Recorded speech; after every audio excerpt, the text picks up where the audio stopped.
Hello legends! Recently, the greatest speedrunner of all time, Suigi, has returned to Super Mario 64, achieving 2 new amazing world records. So today we will take a look at what he's been up to. But first we're going to cover a speedrun that happened back in August, by another legendary speedrunner, Suigi. If you remember, almost 3 years ago now, Suigi achieved what is without a doubt one of the greatest speedruns of all time, a 1435 in the 16-star category. This run was essentially perfect. There were some very slight time losses that occurred, but nothing that you could call a mistake. This run will certainly be remembered throughout history, and when achieved, it was 15 seconds ahead of second place. Absolutely mind-blowing for a run of that length. Well, if you check the ranks today, you'll see that Suigi has a run that came within 1 second of Suigi's historic record. This was a very shocking run that I wanted to cover on my main channel, but I was busy at the time. However, it definitely deserves to be discussed. What makes this run so shocking is that contrary to Suigi's run, which as a whole seemed like a perfect run, Suigi's run has a very huge blemish. On Womp's Fortress, Suigi bonked while trying to get up to this platform here, which lost over 3 seconds. This is a massive mistake, and ironically on one of the easiest stars. So obviously something about the run has changed, or a mistake like this shouldn't be possible while still almost beating the world record. The main optimization is a new strategy in Hazy Maze Cave. It involves clipping through this sign to get down into the cavern below.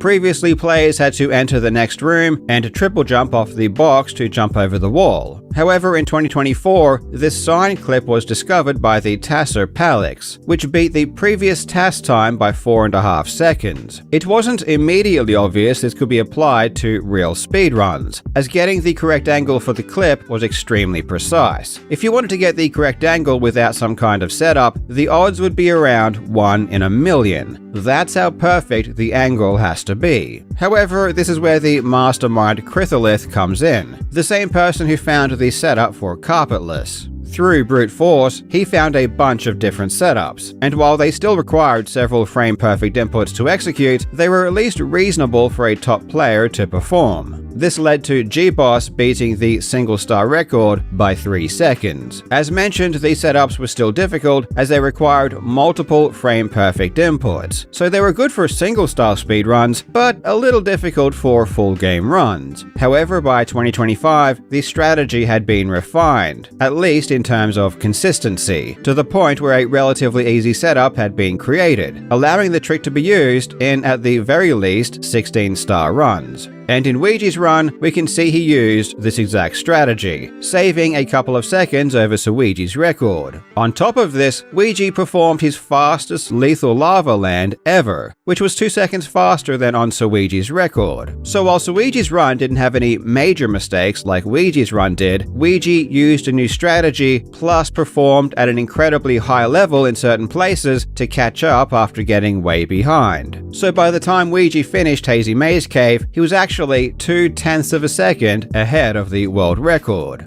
From this point on, Suigi's run was extremely good, but unfortunately, Suigi failed to clip into the final Bowser stage here and ended up losing over a second. And this was the fatal mistake that resulted him losing the world record, which is a real shame because his BLJs were masterful. But considering his 3-second loss early on into the run, Suigi's performance overall was incredible to even get to this point.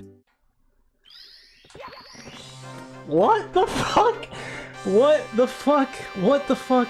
What the fuck? How did I just pull that out of my fucking... I need to close my door. What? What the fuck? How?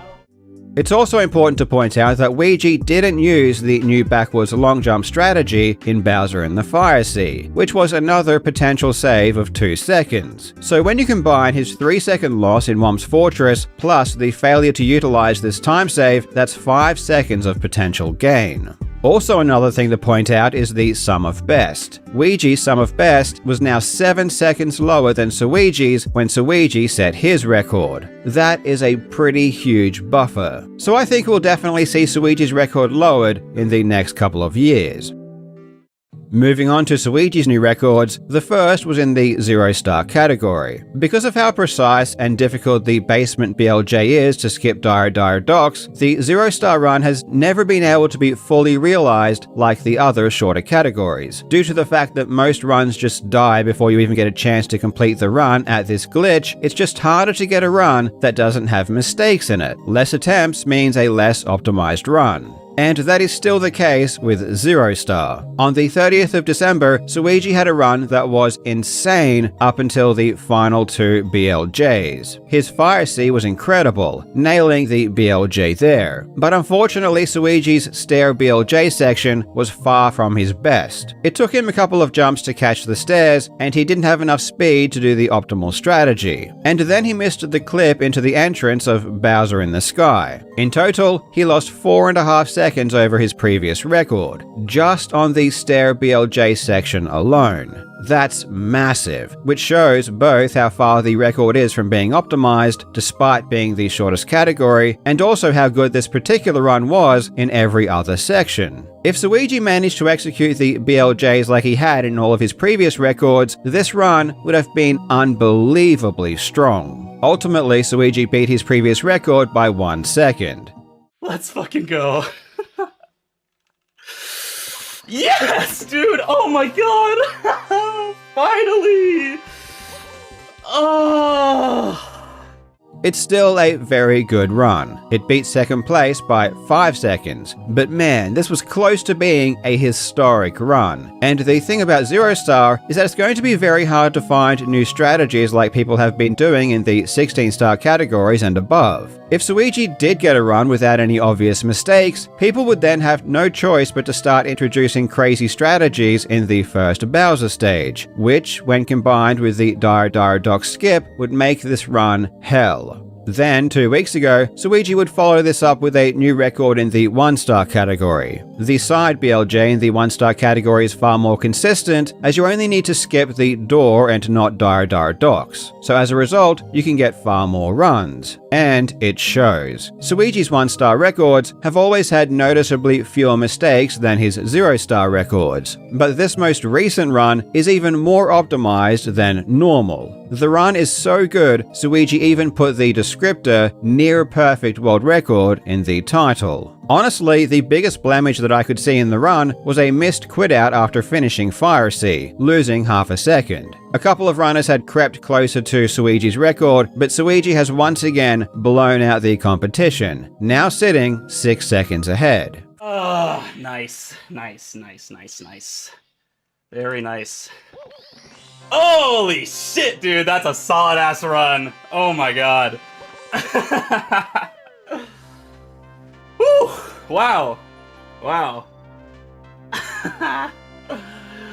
For the 1-star category, there's probably no point in Suigi playing it again without introducing a substantial new strategy. Again, the only real candidate that I can see is something in the Dark World, like the pole walk to get to the platform quicker, which can save up to a couple of seconds. But Suigi's record is already so strong now that beating it, even with a 2-second time save, would be pretty difficult. After achieving this 1-star record, Suigi immediately went back to 0-star, so it seems like he really wants to optimize that category further. At this moment in time, Suigi still holds all 5 records, but in the longer categories, Suigi is in real danger of losing at least one, with all 3 longer category world records being within 2 seconds of second place. But, as Suigi has shown, when he does go after a record, it doesn't take long before he creates magic. So we won't have to wait until one of these records is actually beaten before he comes back. A massive congratulations to Suigi on his new records. They truly are a pleasure to watch.